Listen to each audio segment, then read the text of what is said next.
What up, watch peeps? I recently saw an article on Hoodie about a Divex watch. This is an affordable quartz dive watch, the Professional 200. Well, this thing was found underwater on a shipwreck, crusted over with who knows what, but it was still running and the date was correct. So I decided to take a search on eBay, see if I could find one. Don't you know, I found a broken one for 19 bucks. You guys know me, my first thought was, I can fix that.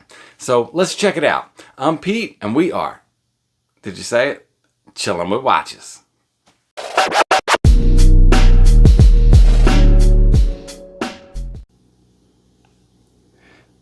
What's the best way to remove old straps with rusty old spring bars? Well, I don't know, but I can show you how I'm doing it. I'm gonna pull the strap down just to expose just enough. Get wire cutters in there. And bam! Usually just breaks out, but it won't hurt the lug holes or not. So here's the old Divex I picked up. We're gonna crack this sucker open, see what's going on with the inside, and see if we can't bring this thing back to life. See the second hand there, just kind of chilling down there at 7, 8 o'clock. So I got the case back off, and if we take a close look right in here, there's a little lever. That is the crown release. That popped the crown out. So I'm about to take this movement holder out, take this movement out. I'd like to see if this movement's still running. I doubt it is, but I'm curious. Even if it is, I might replace it anyway. It's like an $8 movement, but I don't want to test it out before I get that second hand that's floating around off there and back on the post and see if it's moving. So let me get this out of here and we'll check back in and see how it's going. Pretty cool here. I thought I'd show you guys this. Someone actually had this bad boy serviced at some point, and that is kind of cool. You know, I don't know that I would ever bother to do that unless this guy wrote all this down just to change the battery, which I can't see. So I did get that second hand back on there and I put a new battery in it, and it is running, but it is not running right. It took about 30 seconds. I mean, it took about a minute to get about 30 seconds around the dial. So I am going to go ahead and order up a new movement. I might as well. Hopefully we can reuse this second hand. It is pretty loose. It falls off pretty easily. If not, I'll order up a new second hand too. So I'm going to order that up and we'll check back in once the rest of these parts come in. Okay, some of the parts got here from Esslinger. Got the new movement. It did come with a new stem. Not sure if I'm going to need that. That post looks nice and high. Came with a battery. So we'll see. These are gaskets I plan on using for the crown tube. Hopefully they'll fit. If not, I'll reuse the original, but I am hoping that I can get away with one of these guys. And I got a case back gasket too. I think I have something already that should work, but just in case, I think this is also a really good fit. So whichever one of those fits in there better. I'm going to go ahead and put the whole thing in the ultrasonic, get it cleaned up, and then we'll try and get that dial put on this new movement and see how we're looking. Alright guys, so this is the new movement with the dial back on it and the hands. I don't have the battery installed yet. I put the case back, the crown, and stem in the ultrasonic. So I'm going to re-lube. There's a gasket inside the crown. I couldn't get that one out. It looks to be in good shape anyway, so I'm just going to put fresh silicone on that. And also, whenever I do a new stem or after I clean one, I like to put a little Mobius into it. And when I say a little, I'm talking about like so little it's almost imperceptible, right on that little square block that's right above the 6, that part of the stem there, on each side of the 4 corners there. It's kind of a square part of the stem. A little center loop, that gives it a little, a little lubrication in the movement there. It makes it wind and set real nice and easy. But this is all in, so I'm going to get this crown back out of here. We're going to see if we can't get this thing cased up, and we'll take a look and see how she's ticking. So I decided to take the bezel off because the action was got a little rough, and I'll spare you guys the disgusting grime that was on there. Actually, I just forgot to turn my camera on to record it, but there was so much gunk and grime in there. I actually thought it was like a disintegrated gasket, but there's actually no gasket.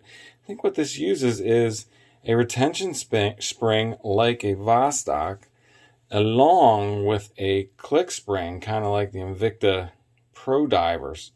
So I'm going to go ahead and you get the retention spring goes in the bezel, click spring goes kind of, you can see this hole here, goes in this hole and kind of sits there and then bites onto those teeth in the bezel there to give you the clicks. And it's a nice 60 click bezel too. So let's see if we can get this action a little better.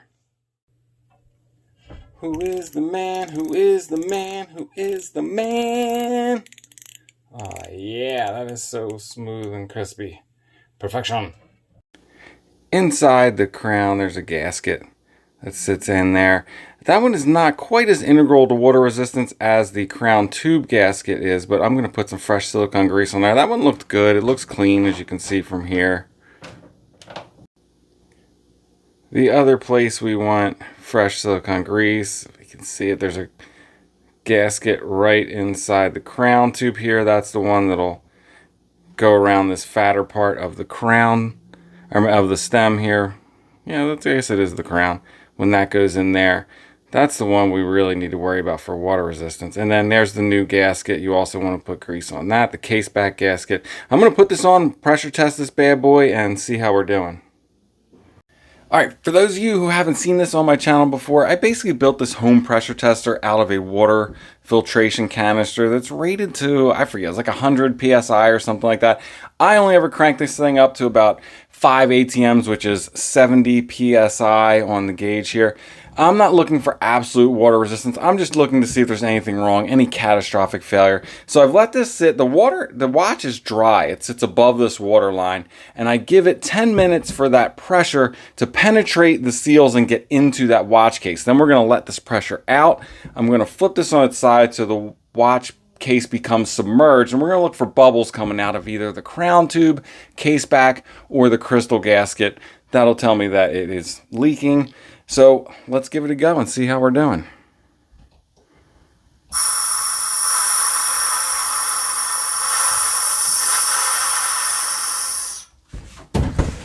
Oops.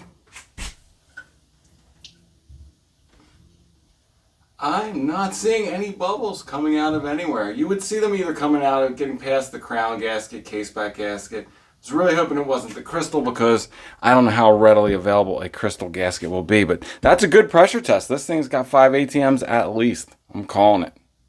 Check it out. I got the dial on. I got the hands on. I put the battery on the movement and it is running. It's even hitting the marks pretty dang good. You can see from here I got the movement holder in. That was a little dicey. You got to keep the crown loose, otherwise the crown spring puts tension on the movement holder. I got that in. I did end up using these new little gaskets I got in the crown tube.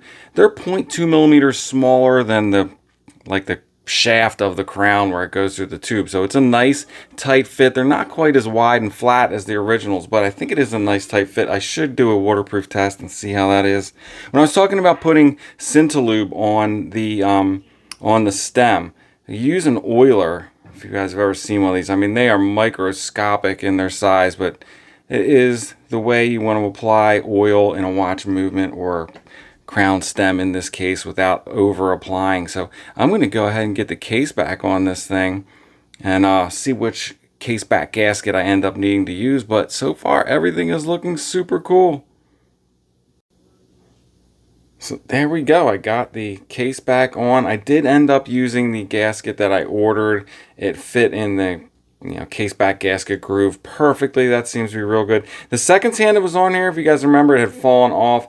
I put that one on here and I thought it was on, and then it also fell off. So clearly I guess that the second hand tube has gotten a little stretched out and it's gotten loose. I tried pinching it a little bit, didn't work, but this uses a 0.2 millimeter second hand post, same as Seiko. So I took an SNZH second hand I had laying around, which looked a lot like the other one, put it on here, and it is on nice and tight and great. Everything looks good. This watch is so cool. Now I know it's ground out there where it says Divex, but the most important part is having that scuba dude intact. So it's all good there. This thing is pretty cool. I'm going to get it on some kind of rubber strap here and we'll check it out on wrist.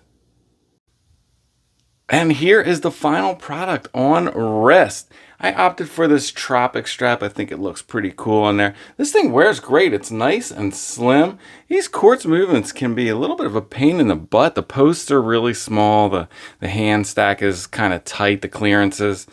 I did end up having to pinch the minute hand post a little bit. That one was loose too. It was kind of freewheeling around here. But I got that on nice and tight now.